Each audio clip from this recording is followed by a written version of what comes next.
C'est l'histoire d'un homme qui a traversé avec triomphe une période cauchemardesque, marquée de maladies et d'incompréhension.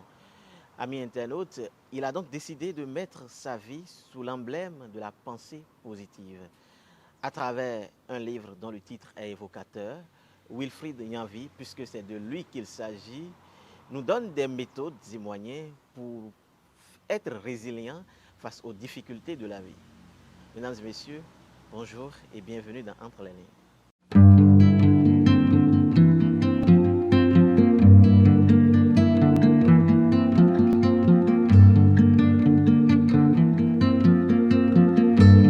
Alors, comme tout être humain, vous avez eu des rêves, mais tout de suite, vous êtes confronté à des maladies.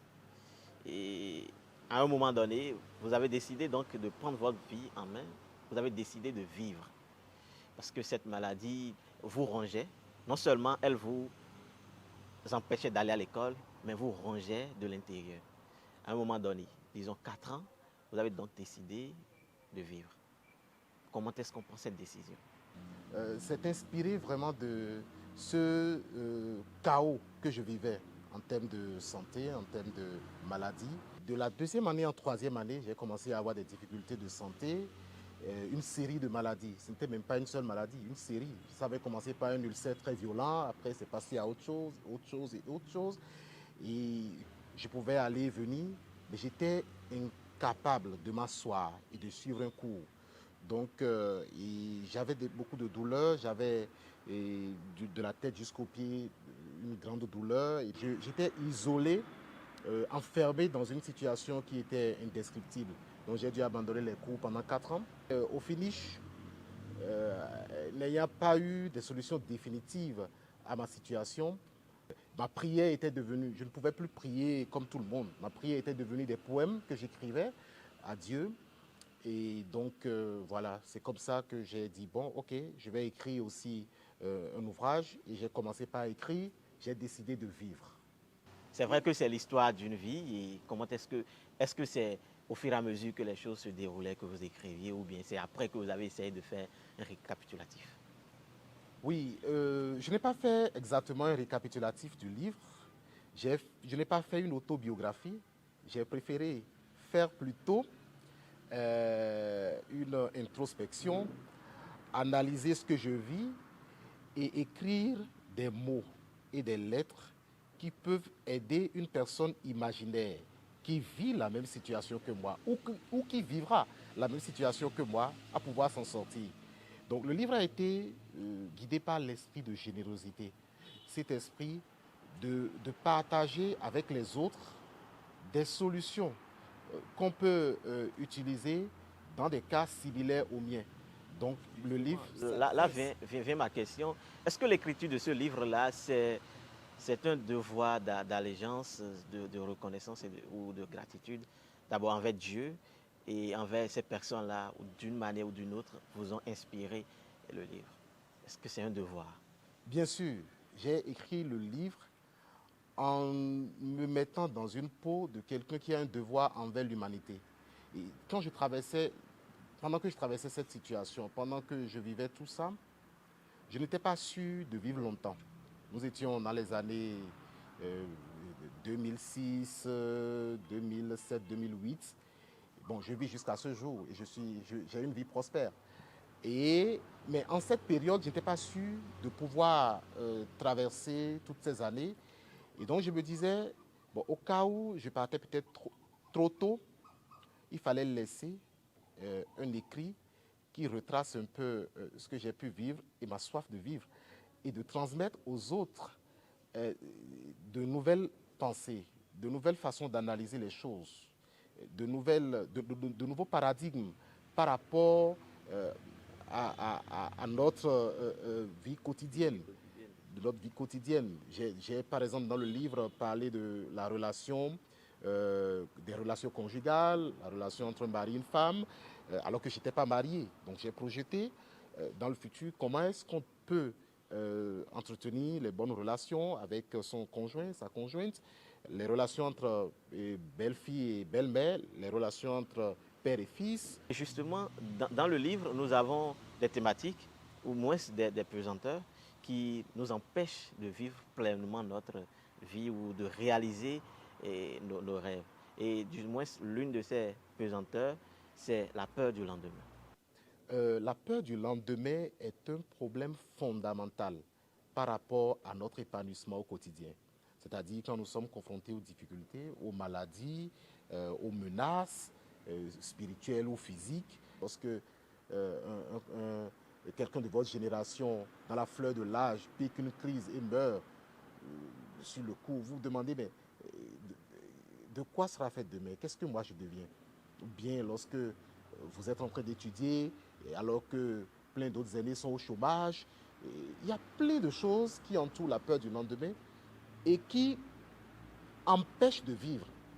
Lorsque vous traversez une maladie, un peu comme ce que j'ai vécu, et que vous ne savez pas de quoi sera fait demain, qu'est-ce que vous devenez, vous êtes constamment confronté à la peur du lendemain.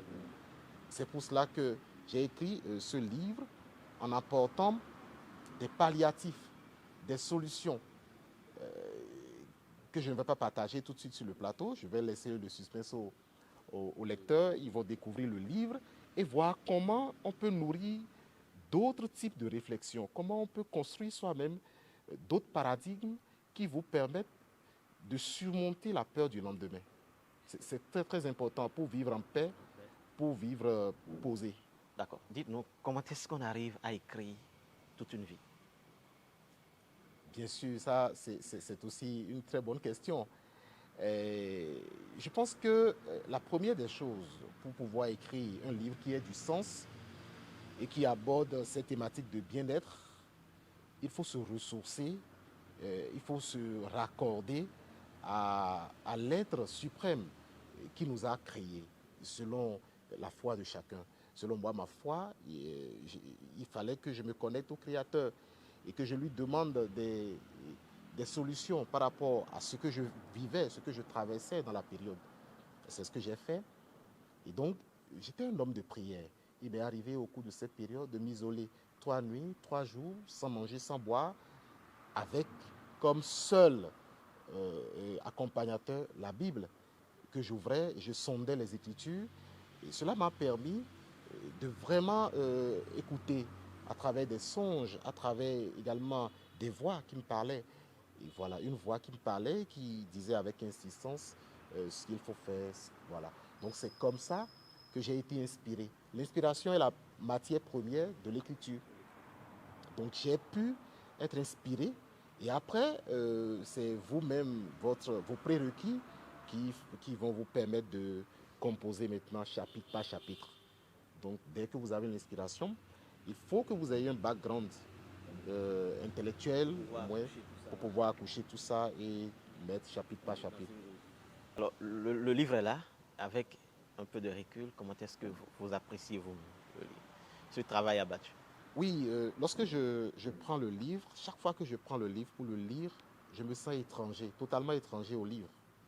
Je ne sens pas, je n'ai pas l'impression que ce livre provient de moi, puisque moi, je me sens toujours comme un être infiniment petit, infiniment minime, pour pouvoir produire ces réflexions que je partage avec le public. Donc, pour moi, ce livre est une œuvre divine.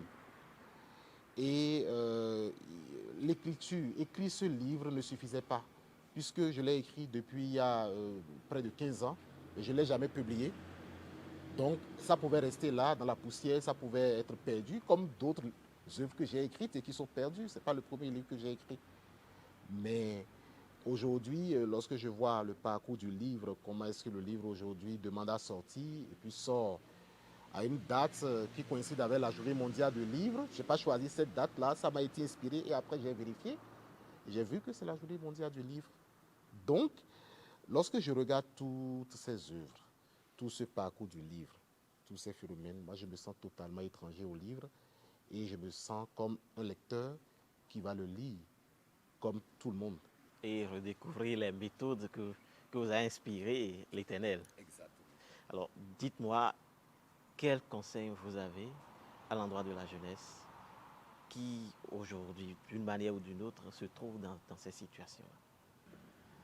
Merci, monsieur le journaliste. C'est une très belle question. Je voudrais appeler tous les êtres humains qui sont sur cette terre à garder vraiment le calme par rapport aux épreuves qu'ils traversent. Ça, c'est la première des choses. Et surtout, à se connecter. C'est-à-dire, c'est une perte totale. On est en perdition lorsqu'on s'éloigne de son créateur. Il y a ce piège-là qui est aujourd'hui générationnel, où on se moque de tout sur Facebook, sur les réseaux sociaux, où on se moque même de Dieu. Et on va jusqu'à construire des discours pour dénier l'existence de Dieu.